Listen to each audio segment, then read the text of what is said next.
Salam sejahtera semua. Hari ini kita nak bincang tentang regresi linear mudah. Minggu lepas kita telah membincangkan korelasi.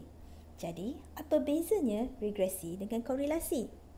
Apabila kita melakukan korelasi, kita berminat untuk mengetahui hubungan antara dua pemboleh ubah tersebut. Satu, apakah kekuatan hubungan tersebut? Adakah hubungan positif atau negatif?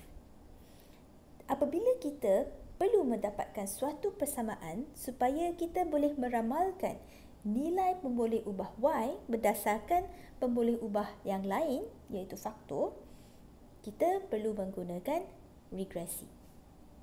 Skop kita untuk minggu ini adalah ujian regresi linear.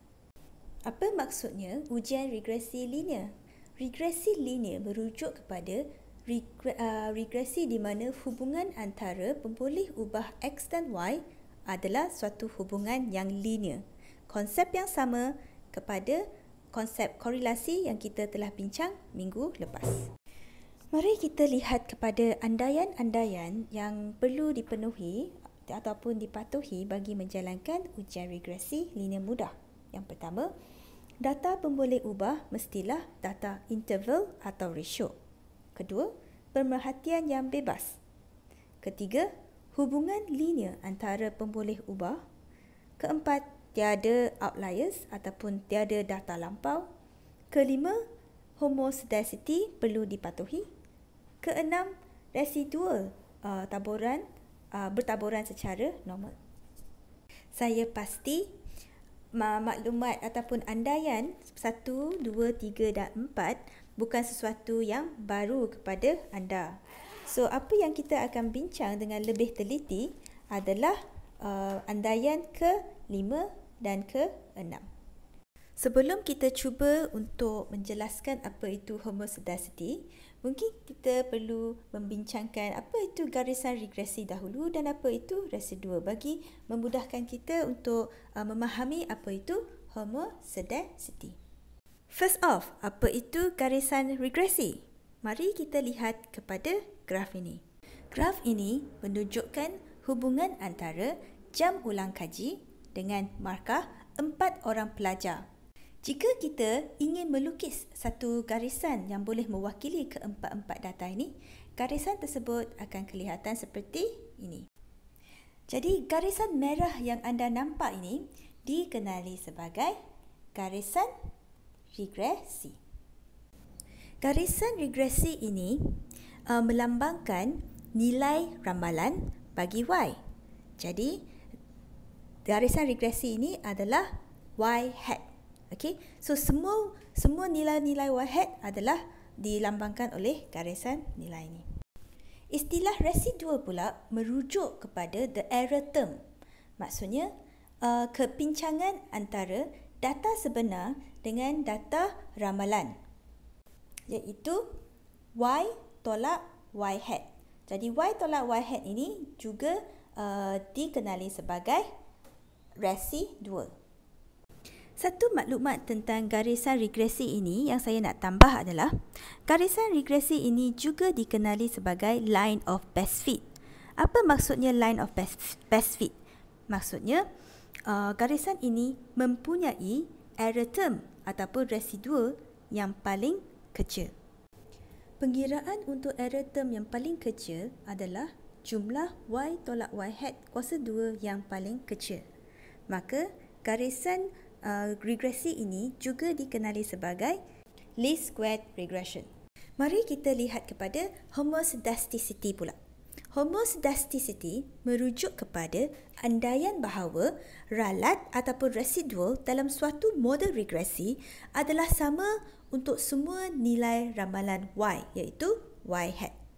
Dalam erti kata lain, homoscedasticity merujuk kepada keupayaan suatu model regresi untuk meramalkan pemboleh ubah Y secara konsisten untuk semua nilai Y yang terbabit. Jika ramalan nilai Y, iaitu Y hat, adalah tepat hanya untuk nilai-nilai Y yang rendah dan ramalan untuk nilai-nilai Y yang tinggi mempunyai ralat atau residual yang tinggi, maka kita boleh kata andaian homoscedasticity tidak dipenuhi oleh model regresi ini. Penilaian homoscedasticity boleh dilakukan melalui penilaian visual graf antara nilai ramalan iaitu y hat dengan nilai residual seperti graf ini. Jika data point nampakkan rawak dan tiada corak tertentu seperti graf ini, maka ia menunjukkan bahawa model regresi memenuhi andaian homoscedasticity. Tetapi, jika graf yang diplotkan tidak nampak secara rawak tetapi nampak mempunyai corak seperti berikut, maka andaian homoscedasity untuk regresi, model regresi ini adalah tidak dipatuhi. Seterusnya, mari kita lihat kepada andaian yang terakhir, iaitu residual perlu bertaburan secara normal. Dalam kes regresi linear, andaian taburan normal tidak merujuk kepada taburan pemboleh ubah X dan Y, tetapi merujuk kepada taburan residual.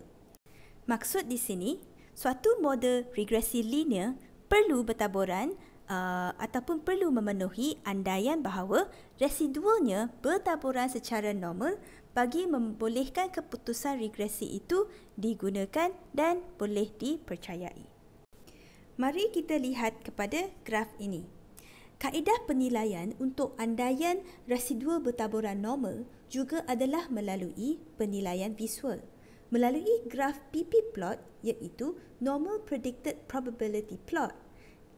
Jika residual model regresi adalah bertaburan secara normal, nilai residual akan jatuh dekat dengan garisan normality dalam graf tersebut. Garisan ini merupakan garisan normality. Jadi kalau kita lihat data-data titik-titik ini adalah data residual dan residual ini berjatuh dekat dengan garisan normality. Jadi kita boleh buat kesimpulan bahawa andaian bahawa residual bertaburan normal adalah dipatuhi bagi model regresi ini. Mari kita lihat kepada contoh taburan PP plot yang menunjukkan taburan residual yang tidak normal. Di sini, kita ada contoh untuk taburan yang pencong positif, pencong negatif, mempunyai kurtosis positif dan yang mempunyai kurtosis negatif. Apa yang kita boleh perhatikan adalah bahawa untuk semua contoh di sini, hujung taburan residual adalah jauh daripada garisan normality. Maka untuk keempat-empat model regresi ini, andaian residual bertaburan secara normal adalah tidak dipatuhi. Seterusnya, mari kita lihat kepada rumus suatu garisan regresi yang linear. Jadi, y hat merujuk kepada nilai y yang diramal, b merujuk kepada kecerunan garisan, a adalah pintasan ataupun nilai jangkaan y apabila x adalah kosong, dan X di sini adalah nilai pemboleh ubah tidak bersandar ataupun nilai peramal.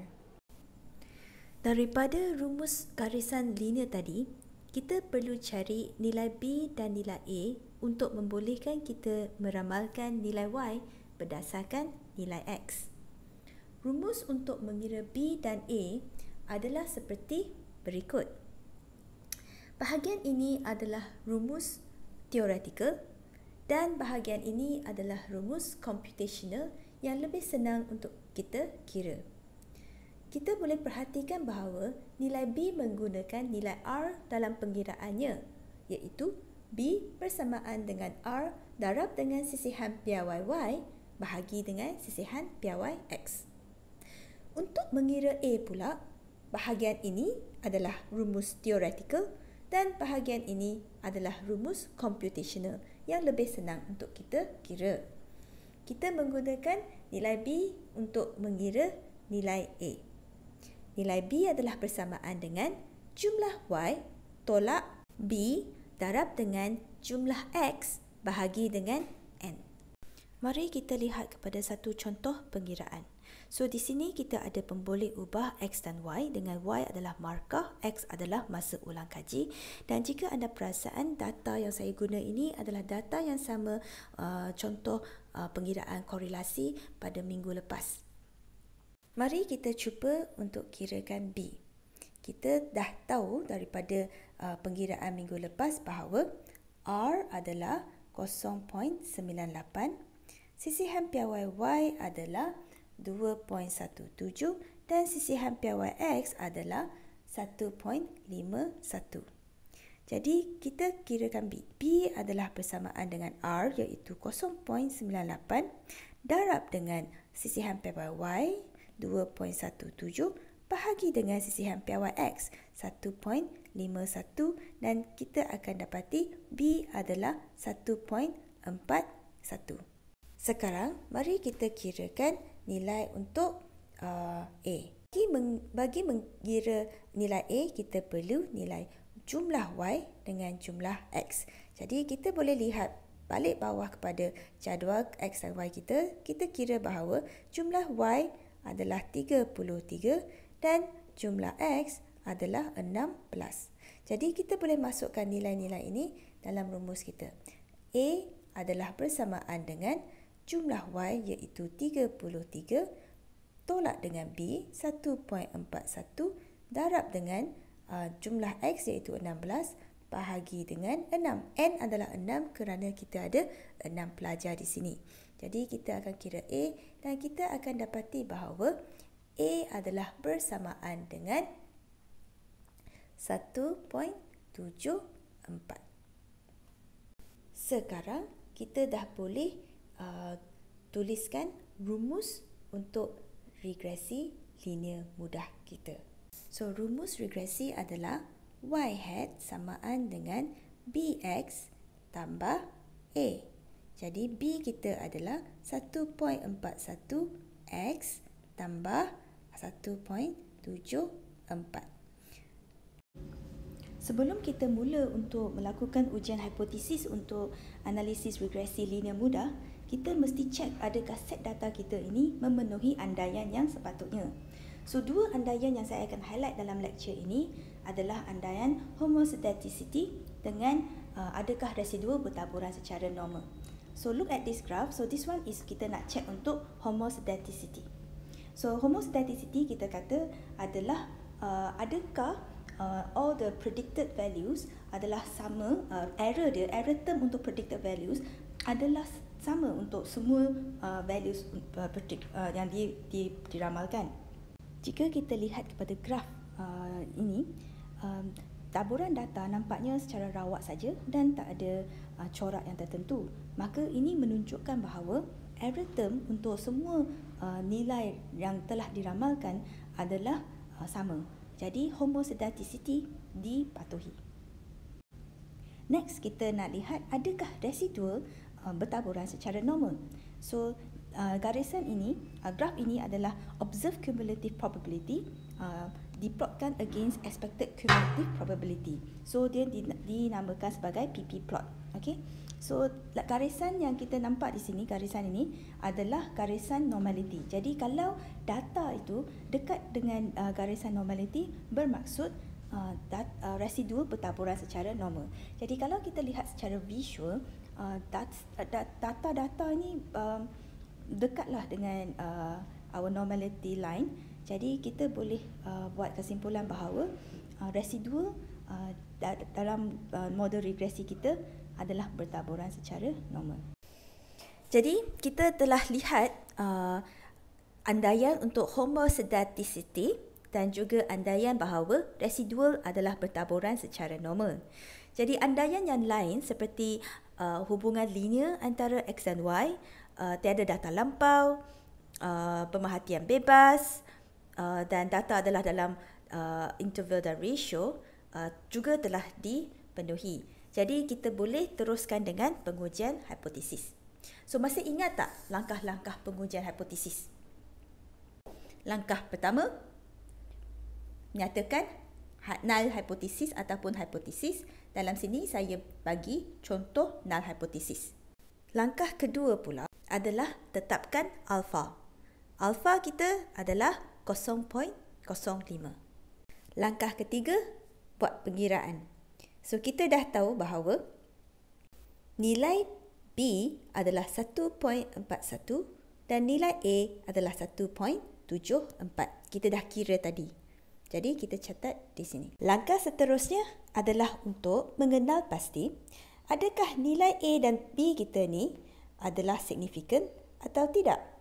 Untuk menjawab soalan itu, mari kita lihat kepada output SPSS ujian regresi linear mudah. Berikut adalah output SPSS untuk ujian regresi linear mudah.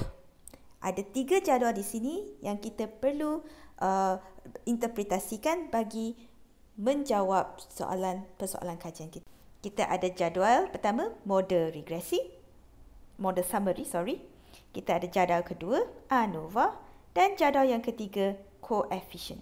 Yang maksud coefficient tu adalah bekali coefficient. Mari kita lihat kepada jadual yang pertama, model summary. First maklumat yang kita boleh lihat di sini adalah nilai R. Nilai R, walaupun R kat sini adalah R besar, nilai R yang dilaporkan untuk analisis regresi linear mudah adalah 0.98.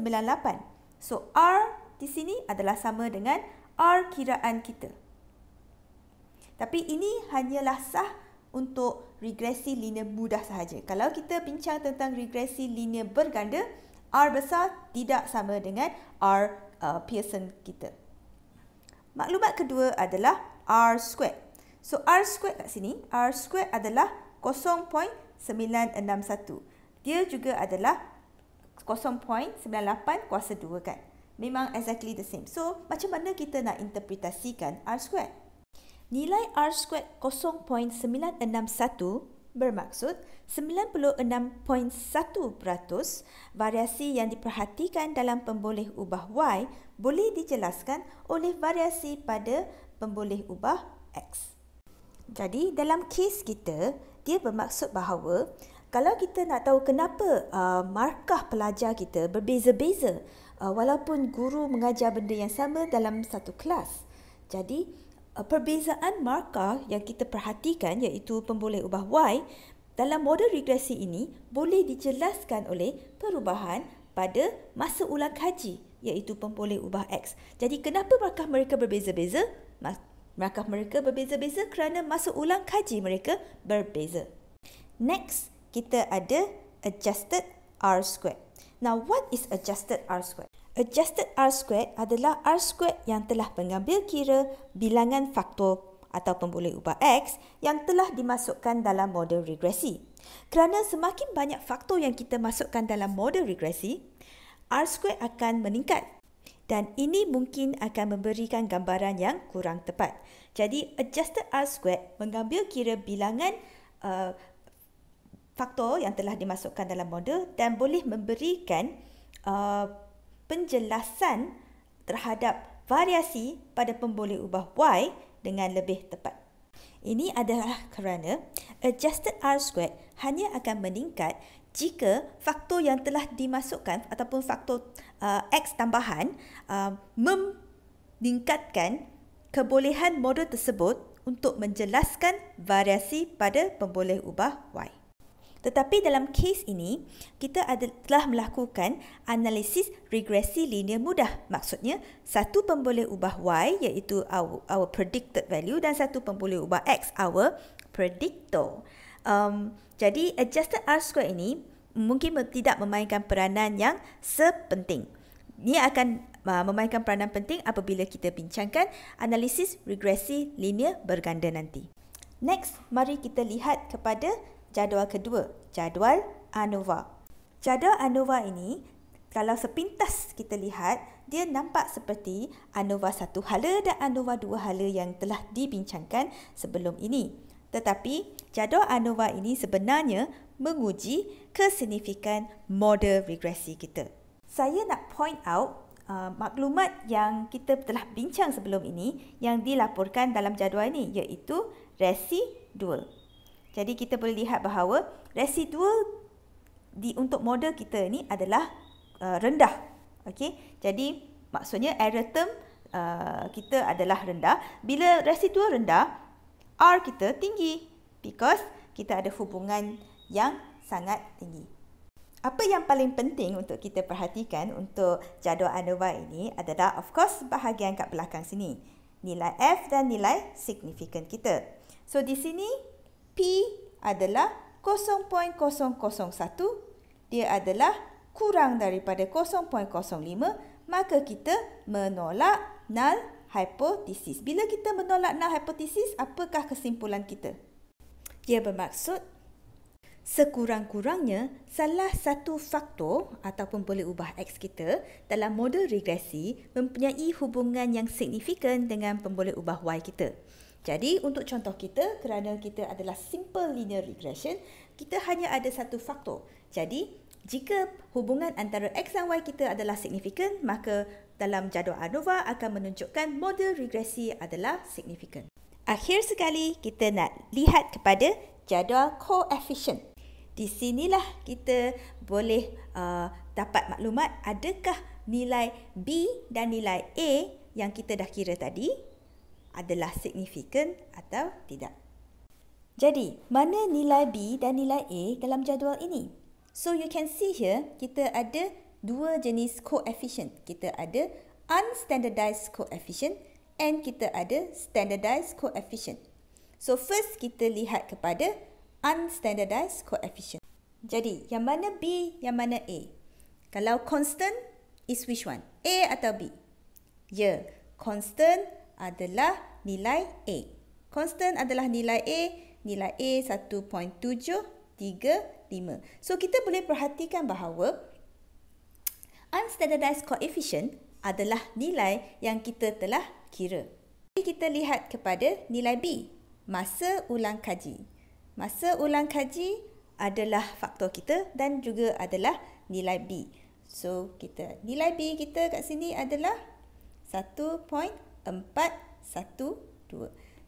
Mari kita cuba untuk tuliskan rumus regresi linear mudah kita. Rumus dia adalah Y atau Y hat sama dengan B iaitu 1.412 X tambah A 1.735. So this is our rumus. Bagaimana kita nak menginterpretasikan rumus ini? Maksud di sini, untuk setiap satu unit peningkatan pada X, Y akan meningkat sebanyak 1.412. Dan dalam keadaan X adalah kosong, maka Y yang akan diramalkan adalah 1.735. So dalam konteks contoh kita ini, untuk setiap 1 jam peningkatan pada masa ulang kaji, markah ramalan pelajar akan meningkat sebanyak 1.412. Dan untuk pelajar yang langsung tidak mengulang kaji, markah ramalan mereka adalah 1.735. Mari kita buat satu contoh. Jika ada seorang pelajar, nama dia Siti, dan beliau telah mengulang kaji sebanyak 3 jam sebelum menduduki kuis ataupun peperiksaan. Apakah ramalan ataupun markah ramalan untuk Siti? So, maksudnya X di sini untuk Siti adalah 3 jam. Dan kita masukkan 3 jam ini, masukkan dalam X. Gantikan X dengan 3 dan kita boleh kirakan Y. Y adalah markah ramalan.